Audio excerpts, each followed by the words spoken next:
Buen día, hermanos, Dios les bendiga. Les saludamos nuevamente en el nombre del Señor Jesucristo y deseamos que el Señor les siga guardando, bendiciendo y sosteniendo en este tiempo, en esta ya muy larga cuarentena en la que estamos inmersos y que ya pues se nos ha hecho pesada. Quisiéramos que ya terminara y quisiéramos poder vernos cara a cara y poder saludarnos y bendecirnos unos a otros. Y bueno, esperamos que esto será pronto. Continuamos hoy con el tema del Salmo 19 acerca de estas cualidades y bendiciones y excelencias de la palabra de Dios. La revelación de Dios a través de la Biblia, a través de su palabra, es necesaria porque de otra manera no podríamos conocer a Dios. Nuestra humanidad, nuestra naturaleza humana es tan limitada que no seríamos capaces de conocer a Dios. A través de la creación hay un conocimiento de ese Dios, como ya lo habíamos mencionado. Y el Salmo 19 habla de esto, de que los cielos cuentan la gloria de Dios y el firmamento anuncia la obra de sus manos. Y el apóstol Pablo en Romanos capítulo 1 dice que las cosas invisibles de Dios, su eterno poder y deidad, se hacen claramente visibles por medio de las cosas hechas, de modo que el ser humano no tiene excusa. Sin embargo, agrega que habiendo conocido a Dios, el ser humano no le glorificó como Dios, no le dio gracias. El ser humano se ha envanecido en sus razonamientos y su necio corazón fue entenebrecido, y profesando ser sabios, se hicieron necios, dicen. Así es que la revelación en la naturaleza es suficiente para entender que existe un Dios poderoso, un Dios sabio, glorioso, que ha creado todas las cosas, pero no es suficiente para que el hombre sea salvo, es suficiente para que el hombre sea condenado, porque sabe que existe un Dios, pero decide rechazarlo. Por eso necesitamos la revelación de la palabra de Dios. Y en el Salmo 19 hemos estado viendo estas cualidades de la palabra de Dios. Hoy veremos lo que dice el versículo 9. El temor de Jehová es limpio, que permanece para siempre. Los juicios de Jehová son verdad, todos justos. Aquí la frase temor de Jehová se usa como un sinónimo para nombrar las escrituras, la palabra de Dios. La frase temor de Dios es una frase que se escucha cada vez menos en los círculos cristianos contemporáneos. Así como la frase sana doctrina, también la frase temor de Dios es una frase que a veces parece ser una mala palabra o ser una grosería en algunos círculos cristianos en la actualidad. Anteriormente, se usaba la frase con frecuencia, ¿tiene temor de Dios o no tiene temor de Dios? La escuchábamos con mucha frecuencia, y esta frase se encuentra también en la Biblia con mucha frecuencia. Vemos, por ejemplo, en Génesis 22:12, cuando Abraham estaba por sacrificar a Isaac, cuando el ángel de Dios le dijo, no extiendas tu mano sobre el muchacho ni le hagas nada, porque ya conozco que temes a Dios, por cuanto no me rehusaste a tu hijo, tu único. Aquí vemos este temor de Abraham hacia Dios, y en el diccionario de palabras hebreas dice que esta palabra temor de Dios es la actitud que una persona o con que una persona reconoce el poder y la condición de la persona a la que le rinde reverencia y le rinde el debido respeto. Así se usa la palabra temor en este caso. Y vemos cómo este temor de Dios hizo que Abraham obedeciera a Dios. Abraham aprendió con los años que lo mejor era creer y obedecer a Dios. Lo mismo vemos en el caso de las parteras. En el libro de Éxodo, cuando Faraón dio la orden de que todos los varones recién nacidos fueran arrojados al río, o fueran matados al momento de nacer, perdón. Esa fue la primera orden, y las parteras no obedecieron a la orden de Faraón. Dice, pero las parteras temieron a Dios y no hicieron como mandó el rey de Egipto, sino que preservaron la vida a los niños. Y dice también, y por haber las parteras temido a Dios, Él prosperó sus familias. El temor de Dios en las parteras hizo que obedecieran a Dios antes que obedecer al faraón. Así es que esta expresión se usa con frecuencia para notar a aquellos que obedecían a Dios. El temor de Dios resultaba en obediencia a Dios. En Deuteronomio 5:29 dice Dios, ¿quién diera que tuviesen tal corazón que me temiesen y guardaren todos los días todos mis mandamientos, para que a ellos y a sus hijos les fuese bien para siempre? Otras veces también se usa como sinónimo de adorar a Dios, de mostrarle este profundo respeto, esta reverencia a Dios. En Deuteronomio 6:13 dice la Biblia, a Jehová tu Dios temerás y a Él solo servirás. Y este fue el texto que usó Jesús cuando Satanás lo tentó, pero Jesús le dijo al diablo, vete Satanás, porque escrito está, al Señor tu Dios adorarás y a Él solo servirás. Así es que aquí el Señor tomó el temor de Dios como un, digamos, sinónimo de adoración a Dios, de esa reverencia y respeto profundo hacia Dios. Lo vemos usarse también en ese sentido cuando en el segundo libro de los Reyes, en el capítulo 17, se relata cómo las personas que quedaron después de que el reino del norte, el reino de Israel, fue destruido y las personas fueron llevadas cautivas, y entonces los asirios trajeron gentes de otros pueblos y se mezclaron con los que vivían ahí en la tierra de Israel. Y dice que estas personas, leamos lo que dice, que temían a Jehová y honraban a sus dioses, según las costumbres de las naciones de donde habían sido trasladados. Obviamente aquí se refiere a lo que aquellas gentes trataron de hacer, temer a Dios al mismo tiempo que honraban a otros dioses. Esto no es posible, y los versículos anteriores, el contexto nos recuerda que Dios les había advertido de que no lo hicieran. Y dice que los estatutos y derechos y la ley y los mandamientos que Dios les había dado por escrito, dice, cuidaréis siempre de ponerlos por obra y no temeréis a dioses ajenos, mas temed a Jehová vuestro Dios, y Él los librará de manos de todos vuestros enemigos. Pero ellos no escucharon, antes hicieron según su costumbre antigua. Así temieron a Jehová aquellas gentes, y al mismo tiempo sirvieron a sus ídolos. Así es que se usa también como sinónimo de adorar a Dios.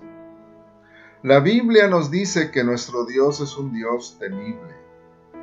En Deuteronomio 10:17 dice, porque Jehová nuestro Dios es Dios de dioses y Señor de señores, Dios grande, poderoso y temible, que no hace acepción de personas, ni toma cohecho.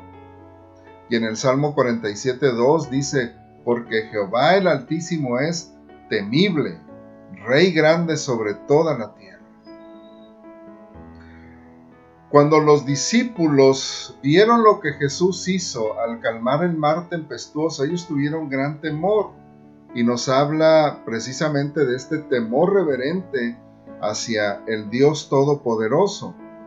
Dice en Marcos 4:41, después de que vieron que Jesús calmó la tempestad, dice, entonces temieron con gran temor y se decían el uno al otro, ¿quién es este que aún el viento y el mar le obedecen?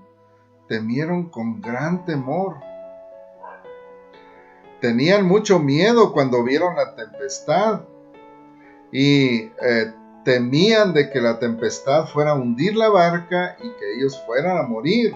Y eso le dijeron al Señor Jesús, Señor, ¿no tienes cuidado que perecemos? Pero tuvieron más temor cuando vieron lo que el Señor Jesucristo podía hacer. Ese es el temor que Dios nos enseña en su palabra, un temor reverente, respetuoso. Con todo sigue siendo temor de Dios. A eso se refirió el Señor Jesucristo cuando dijo, mas os digo, amigos míos, no temáis a los que matan el cuerpo y después nada más pueden hacer, pero os enseñaré a quién debéis temer. Temed a aquel que después de haber quitado la vida, tiene poder de echar en el infierno. Sí, os digo, a este temed. Y el apóstol Pablo nos recuerda, el apóstol Pedro nos recuerda en su primera carta, diciéndonos, honrad a todos, amad a los hermanos, temed a Dios, honrad al Rey. Si revisamos un poco las menciones de la frase temor de Jehová, encontraremos que Dios muestra su favor o un favor especial hacia aquellos que le temen. Por ejemplo, algunas citas serían Salmo 25:14, la comunión íntima de Jehová es con los que le temen, y a ellos hará conocer su pacto. Salmo 103:11, porque como la altura de los cielos sobre la tierra, engrandeció su misericordia sobre los que le temen. Como el Padre se compadece de los hijos, se compadece Jehová de los que le temen. Y en el Salmo 33 dice, he aquí el ojo de Jehová sobre los que le temen, sobre los que esperan en su misericordia, para librar sus almas de la muerte y para darles vida en tiempo de hambre. Como creyentes, sería bueno que aprendiéramos la oración que está en el Salmo 86, versículo 11, cuando el salmista dice, enséñame, oh Jehová, tu camino, caminaré yo en tu verdad, afirma mi corazón para que tema tu nombre. Afirma mi corazón para que tema tu nombre. Ahora bien, también dice en este salmo, el temor de Jehová es limpio. La palabra limpio aquí se refiere a algo que no tiene contaminación. No hay nada sucio en ella. No hay en la palabra de Dios mezcla de alguna otra cosa. No está adulterada, es limpia. No hay nada impuro en ella. En el Salmo 12:6, que ya habíamos citado, dice que las palabras de Jehová son palabras limpias, como plata refinada en horno de tierra, purificada 7 veces. Esta palabra limpia, pura, no adulterada, tiene el poder de alimentarnos y hacernos crecer espiritualmente. Dice el apóstol Pedro, desead como niños recién nacidos la leche espiritual no adulterada, está hablando de la palabra, para que por ella crezcáis para salvación. Que es también lo que el apóstol Pablo le dice a Timoteo cuando dice que desde la niñez has sabido de las sagradas escrituras, las cuales te pueden hacer sabio para la salvación por la fe que es en Cristo Jesús. En el Antiguo Testamento, la persona que quería acercarse a adorar a Dios debería estar ceremonialmente limpio. y había ritos de lavamiento para esto. En Éxodo 30:20, por ejemplo, vemos que dice: cuando entren en el tabernáculo de reunión se lavarán con agua para que no mueran, y cuando se acerquen al altar para ministrar, para quemar la ofrenda encendida a Jehová. Esta era una instrucción para los sacerdotes que ministraban en el tabernáculo, en el templo. Deberían lavarse antes de ministrar. Y en Levítico 14:9 dice: y el séptimo día raerá todo el pelo de su cabeza, su barba y las cejas de sus ojos y todo su pelo, y lavará sus vestidos, y lavará su cuerpo en agua, y será limpio. Y en el Antiguo Testamento vemos que había muchos rituales de lavamientos para que aquellos que se habían contaminado por alguna razón, debían lavarse, y así entonces estarían ceremonialmente limpios y podrían participar de la adoración a Dios. El pecado en la Biblia se representa como algo sucio, algo impuro, algo que contamina y que mancha. El pueblo de Dios debería ser capaz de distinguir entre lo inmundo y lo limpio, y por eso Dios les dio muchas instrucciones para ello y rituales para limpiar lo que había sido contaminado, para enseñarles a distinguir entre lo limpio y lo inmundo. El agua tenía una parte central en esos rituales de lavamiento y limpieza. En Ezequiel 36:25, Dios hace referencia a esos lavamientos cuando le dice al pueblo: esparciré sobre vosotros agua limpia, y seréis limpiado de todas vuestras inmundicias, y de todos vuestros ídolos os limpiaré.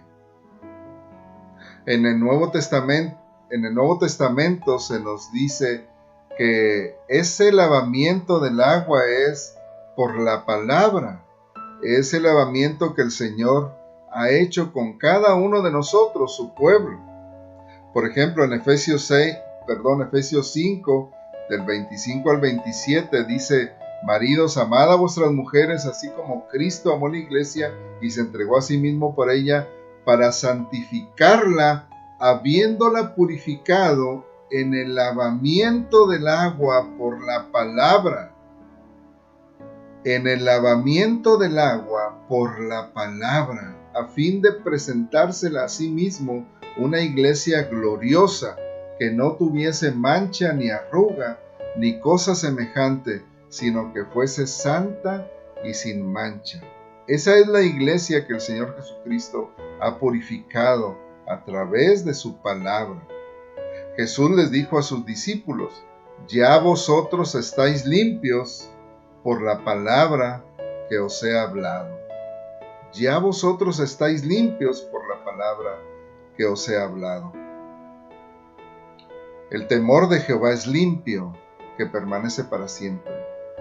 La palabra de Dios, la palabra limpia de Dios, tiene también el poder para limpiarnos si nosotros la buscamos y permitimos que llene nuestro corazón y nuestra alma, que more en abundancia en nosotros.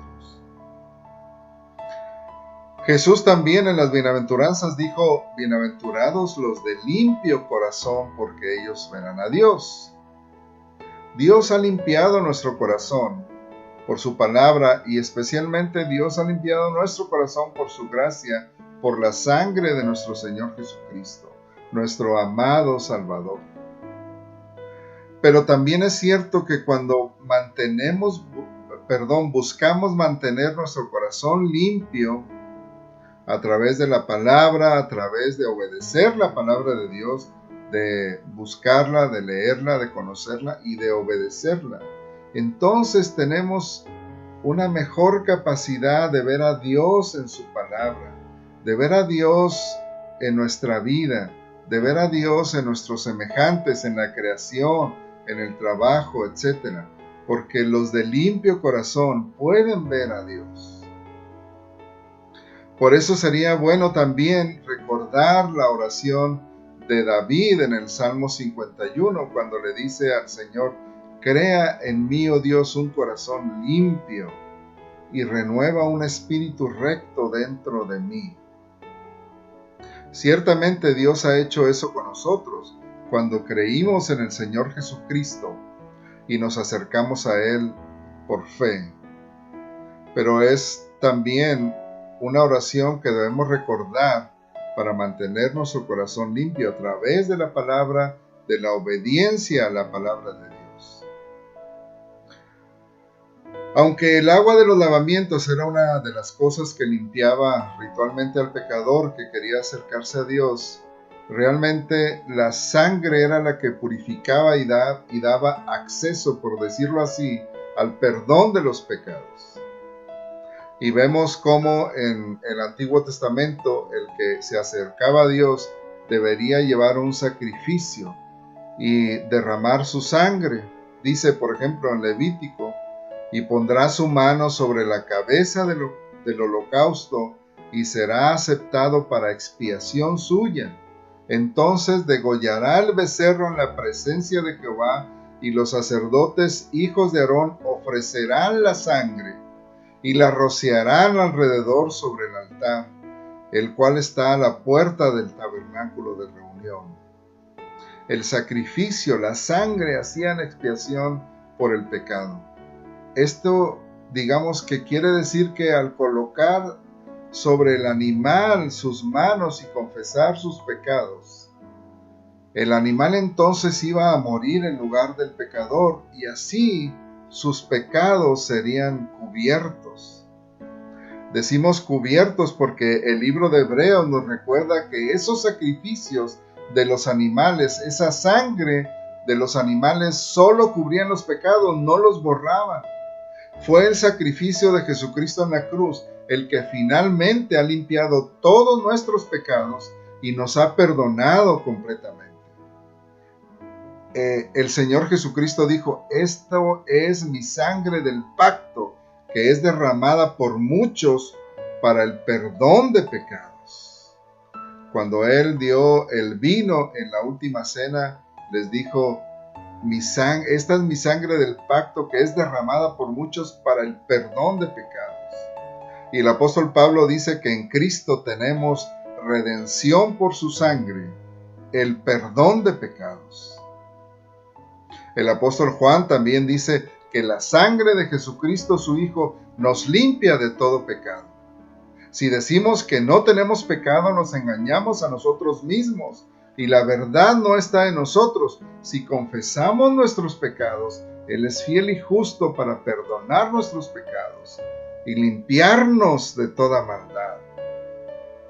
Porque la sangre de Jesucristo su Hijo nos limpia de todo pecado. El temor de Jehová es limpio, que permanece para siempre. Nosotros hemos sido lavados, hemos sido limpiados, hemos sido santificados, es lo que dice el apóstol Pablo cuando le escribe a los hermanos de Corinto y les dice, ¿no sabéis que los injustos no heredarán el reino de Dios? No erréis, ni los fornicarios, ni los idólatras, ni los adúlteros, ni los afeminados, ni los que se echan con varones, ni los ladrones, ni los avaros, ni los borrachos, ni los maldicientes, ni los estafadores heredarán el reino de Dios. Y esto erais algunos, mas ya habéis sido lavados, ya habéis sido santificados, ya habéis sido justificados en el nombre del Señor Jesús y por el Espíritu de nuestro Dios. Ya hemos sido lavados en el nombre del Señor Jesús y por el Espíritu del Señor. En Apocalipsis 1:5, hablando o escribiendo el apóstol Juan acerca del Señor Jesucristo, dice, y de Jesucristo el testigo fiel, el primogénito de los muertos y el soberano de los reyes de la tierra, al que nos amó y nos lavó de nuestros pecados con su sangre. El Señor nos ha lavado de nuestros pecados con su sangre. Así como en el Antiguo Testamento el pecador colocaba sus manos sobre un cordero o sobre el sacrificio confesaba sus pecados y se sacrificaba aquel cordero, se derramaba su sangre. Así dice la Biblia que todos nuestros pecados han sido colocados sobre el Señor Jesucristo. Mas Él herido fue por nuestras rebeliones, dice el profeta Isaías, molido por nuestros pecados. El castigo de nuestra paz fue sobre Él, y por su llaga fuimos nosotros curados. Todos nosotros nos descarriamos como ovejas, cada cual se apartó por su camino, mas Jehová cargó en Él el pecado de todos nosotros. Hace 2000 años Jesucristo murió en la cruz para pagar por todos nuestros pecados, pero Él resucitó al tercer día. Desde entonces se ha estado proclamando esta salvación en todo el mundo, una salvación que es solo por el nombre de Jesucristo. Solo Él es quien puede salvarte, porque es Él quien murió en la cruz por ti. Este evangelio ha sido predicado por siglos y aún sigue siendo un evangelio poderoso, porque Jesucristo está vivo y es el mismo por los siglos. Ahora Él está a la diestra de Dios y está llamando a todo aquel que quiera oír su palabra y que quiera creer en Él. Porque la Biblia dice que Dios amó de tal manera al mundo que dio a su Hijo unigénito, para que todo aquel que en Él cree no se pierda, mas tenga vida eterna. Dice también la Biblia que el que en Él cree no es condenado, pero el que no cree ya ha sido condenado porque no ha creído en el nombre del unigénito Hijo de Dios. El Señor Jesucristo murió en nuestro lugar. Él sufrió el castigo que nosotros merecíamos. Cuando Isaías dice que todos nosotros nos descarriamos como ovejas, se refiere a todos. Tú te descarriaste, yo me descarrié. Yo me aparté por mi propio camino, tú te has apartado de Dios por tu propio camino. Pero dice que Dios cargó en el Señor Jesucristo el pecado de todos nosotros. Así es que Él sufrió el castigo. Tú te descarriaste, pero el castigo lo sufrió el Señor.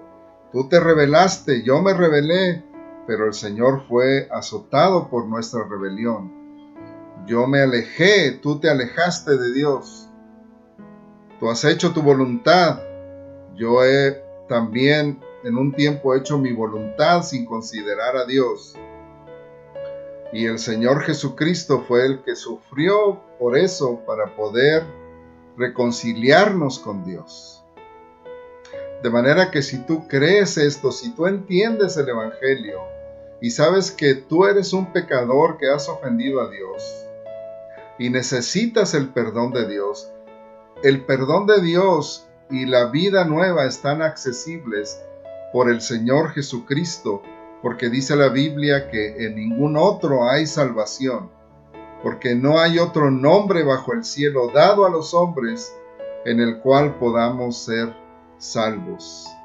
Así es que clama al Señor Jesucristo, pídele perdón, reconoce tus pecados y pide que Él te dé una vida nueva, que te dé ese temor de Dios, que te dé un corazón limpio. Crea en mí, oh Dios, un corazón limpio y renueva un espíritu nuevo dentro de mí. Si lo crees de todo corazón y lo clamas al Señor, Él lo hará.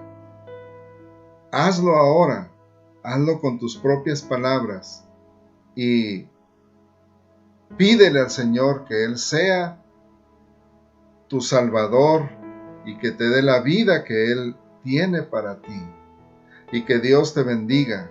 Y en lo que podamos ayudar, puedes contactarnos a través de este medio también. Así es que Dios te bendiga, Dios te guarde y Dios te ayude en todo. Amén.